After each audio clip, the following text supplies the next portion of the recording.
Hello there. What is up, ladies and gentlemen? I hope you're all having a beautiful, fantastic, sexy day, and today we are going to be going over the best class setup / the gun analysis video for the brand new DRH Scar. So ladies and gentlemen, let's first off roll the intro. Good God, please.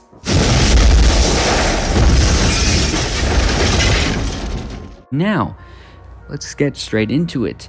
The DRH, I used it for a couple matches without any attachments at all, and then I slapped some different ones on. So what you see here is not the best class setup. I'm going to be adding on to it. Some people tend to look at the very first thing here in the very first 10 seconds and think that's the best class. No, it's not. I'm going to be explaining everything that I gradually put in front of you. Anyways, let's get straight into it. DRH, known as D-Scar, was first displayed in some first Call of Duty games. I think the first game that it appeared in was Modern Warfare 2. Let me know. I'm not too knowledgeable. I'm more of a Black Ops guy. Anyways, let's get straight into it. Do you need an optic? I have said this before so many times, and I'll say it again. It is very subjective. It is up to you. If you want to run an optic, but you don't know which one is best, run the red dot. It's the easiest, most user-friendly to use. Personally speaking, I don't have a need for the optic though. I don't need red dot. I think the iron sights are beautiful. I think they're perfect. Now, this weapon, it is displaying something really new to us. If you look at this, we have the OTM, increases ammo damage. Now, this is not the FMJ. What the FMJ does is increase material penetration, so shooting through walls and such like that. This is different. The OTM is different in this case. It's going to deal more damage to people. Now, before you go quickly ahead and slap this on and say, yes, I can kill people faster. No, I did the testing. The OTM isn't really, it's not going to save you that much. Now, it does kill people faster, but it's not going to, you're not going to be noticing it. You're not going to be seeing it. And I'm going to be showing you, I ran several tests without the OTM and with the OTM, and you guys are going to be seeing it once I make the class, because what's going to be happening is I'm going to make the class in front of you, then I'm going to show two tests that I conducted, recoil as well as the OTM over here, and then you guys will actually be seeing actual gameplay. And I do not know why everybody wants to send me notifications now. Anyways, do we need OTM? No, we don't. Trust me, you will see why. Quick draw is always going to be something really helpful, as well as the fact that, well, this weapon, it's so good to run bare bones. You don't really need, honestly, any attachments to do well with it. Trust me on this. If you've used the weapon bare bones, you'll know what I mean. Just do it, and you will see the masterpiece it is. No, so sorry about that. So we're gonna put on a quick draw. OTM, we don't need it. Stock, I'll get to it. Just give me a little bit. Laser sight, no, you don't need it. Suppressor, I don't really see a need for it, because if there's a UAV up top, shoot down the UAV, or just make sure to have the ghost perk on you. But in general, either way, you don't need the suppressor. In a game like Call of Duty Mobile, people are going to be finding you so fast. And this is not going to be like your stealth class setup. If you want to run a suppressor, sure, go ahead. But I'm not going to be recommending it over here. You know what I mean? Especially in the drop in range. Now, let's continue. Foregrip. Do you need a foregrip? No, I don't think you need one. Because this weapon, the recoil is like the QQ9. It shoots straight up. But the recoil of this weapon is much easier to control due to the fire rate. The fire rate of this weapon is nowhere near as fast as the QQ9. So with this one, you can easily just hold down your trigger button or whatever it is, so that it just aligns itself perfectly in a straight line. Now, it's not going to be a laser, of course. It's not going to be like that, but it's not a difficult weapon at all to be using without a foregrip. Now, if you're not that good with controlling recoil, yes, go ahead and slap on a foregrip. It'll be helping you out. But, I mean, like, you don't need it. I really don't think you need it. Now, do you need a fast reload or do you need an extended mag? Let me tell you something. The reload animation on this weapon, you guys will see mid-game, is so good. It's so fast. Trust me when I say this. You don't need a fast reload. You don't. Just don't even worry about it. It's so fast. You'll be in and out of battles so good. Like really efficiently. Just you don't need fast reload. Now, you do need extended mags in my opinion. Now, the reason you need extended mags is because it only comes with 20. So, extended mags pushes it up to 28. Yes, 28 is not a lot, but hey, do you want 28 or do you want 20? Exactly. So, let's actually continue. Our third one here is actually going to be the stock. Mobility is always something that you're going to be wanting to have on you, especially for a weapon like this. And I'm going to be talking about this weapon. I'm going to be going in depth with this weapon later on in the video. Just stay tuned, you know what I mean? So the weapon's actually set up. What do you need for secondary? I've said this before. It really is kind of up to you, but if you do ask me, don't be a fool. Good God, take the SMRS. No, not the SMRs, the FHJ. I don't know what happened to the other skinned version that I had. I don't know. Now, character, this is really subjective. Doesn't really matter. Why would it matter? I'm just gonna run this new one because it looks really cool. And now my internet is. Operator skill. What do we want for operator skill? I really do think some top tier operator skills are the Annihilator, as well as possibly the where to go? Tempest. Tempest isn't too bad, but personally speaking, I think the Annihilator is the best. So you should actually rock the Annihilator.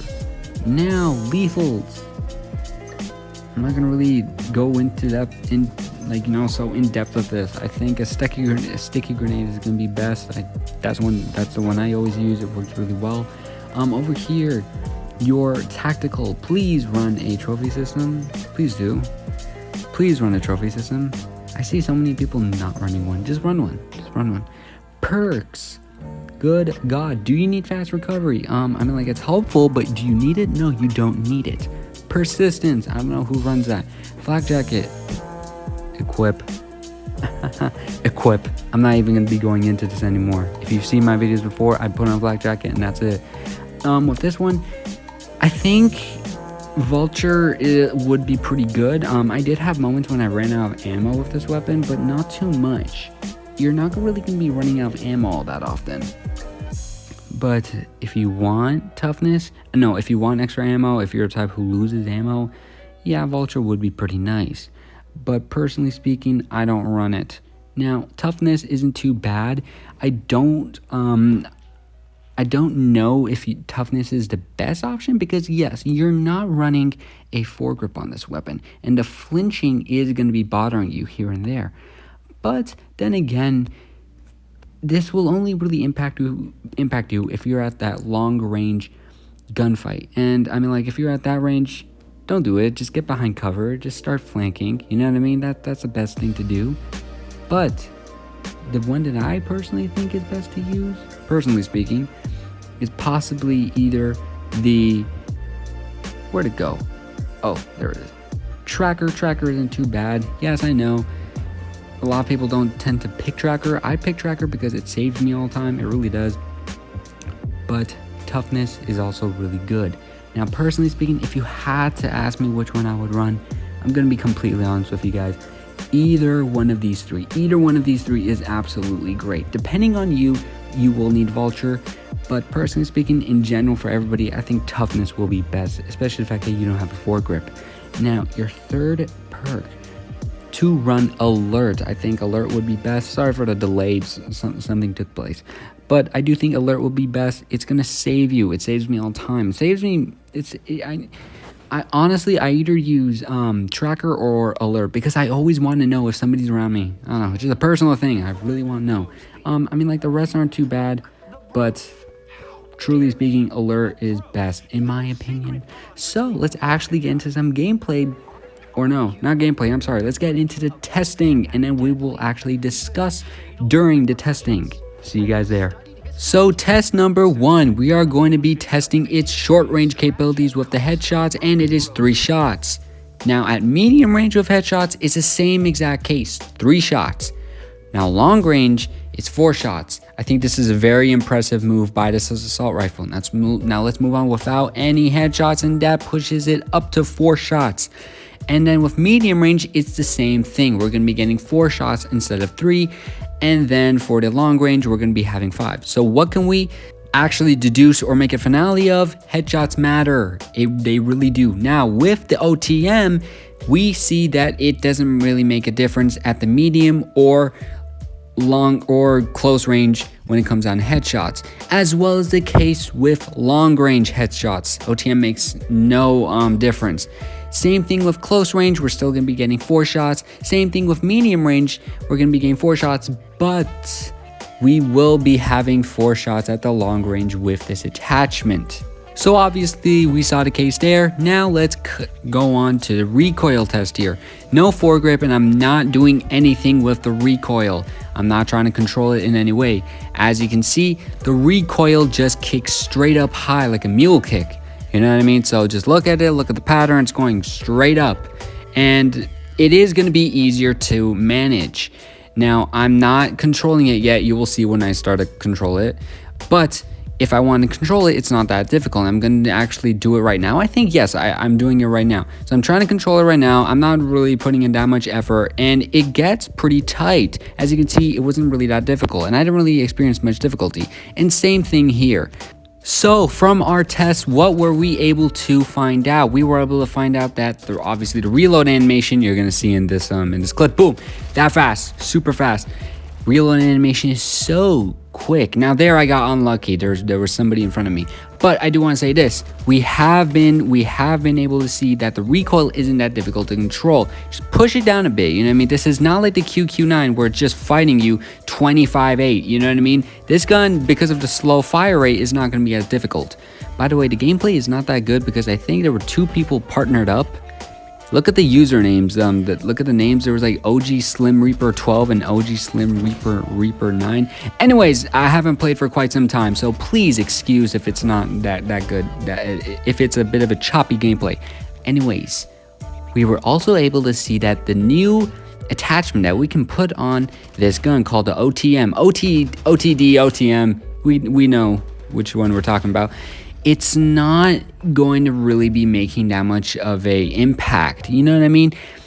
Mathematically speaking, statistically speaking, and based off of our research and experiment, it's not going to actually help us out. It will only help us out at the long range and without body shot. But I mean, like, are you really going to put that attachment on here just for that? I don't really think people are going to be doing that. I mean, like, I wouldn't. I don't know, but I don't recommend you do it either. But nevertheless, I do want to say this. This is a very, very, very good gun. I really do like this gun, and it's gonna be my new gonna be in one of my new classes. You know what I mean? I think I'm gonna be replacing the HBR with this. This weapon is better than the HBR. Let me tell you that. This weapon is better than it. Like, yes, it doesn't have as much of a ammo capacity, but it just melts. Even without the OTM, the damage is crazy. It just melts. It's something that I really do think is broken. I really do think it's broken. I really do. Because of how fast this weapon can absolutely melt the enemy. You know what I mean? So don't sleep on it. Good God.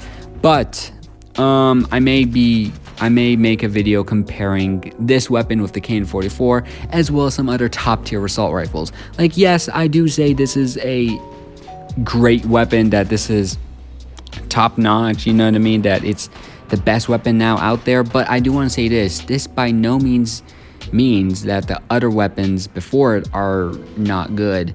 This weapon is just a little bit better, a little bit higher up there. Anyways, if you guys enjoyed the video, please make sure to leave a like, please make sure to subscribe, and please make sure to tell me what else you guys want to see. I will be possibly making a video comparing this weapon with the KN-44 or the Man of War or the HBR. Let me know what you guys want to see. Anyways, if you guys enjoyed the video, please make sure to leave a like, please make sure to subscribe, please make sure to share this video if it'll help anyone, and have a great day, everyone.